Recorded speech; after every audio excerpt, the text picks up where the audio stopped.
The Lord be with you. And with your spirit. A reading from the Holy Gospel according to Matthew. Glory to you, O Lord.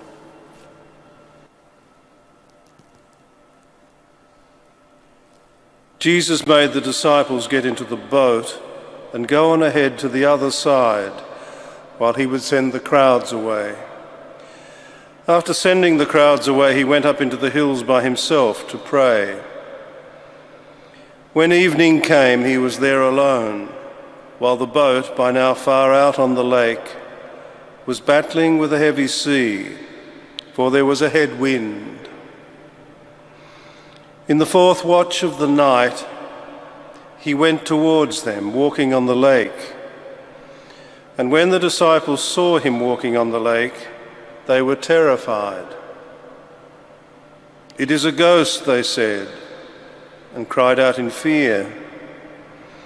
But at once Jesus called out to them, saying, "Courage, it is I. Do not be afraid." It was Peter who answered, "Lord," he said, "if it is you, tell me to come to you across the water."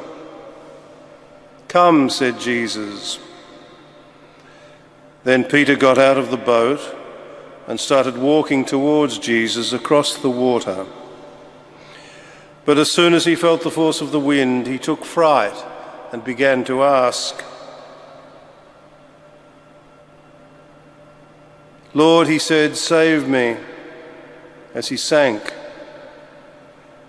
Jesus put out his hand at once and held Peter. "Man of little faith," he said, "why did you doubt?" And as they got into the boat, the wind dropped. The men in the boat bowed down before him and said, "Truly, you are the Son of God." Having made the crossing, they came to land at Gennesaret. When the local people recognized him, they spread the news through the whole neighborhood and took all who were sick to him, begging him just to let them touch the fringe of his cloak. And all those who touched it were completely cured. The Gospel of the Lord. Praise to you, Lord Jesus Christ.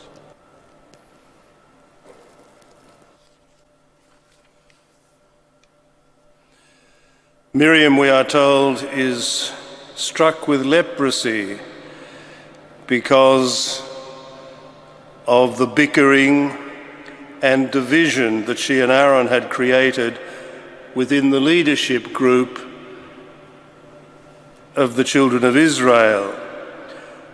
The cause of the leprosy really is not so much God's punishment as the division and the bickering itself. That is what creates a kind of a leprosy. We see it in our own time, even within the church, that is meant to be the hearth of God's love.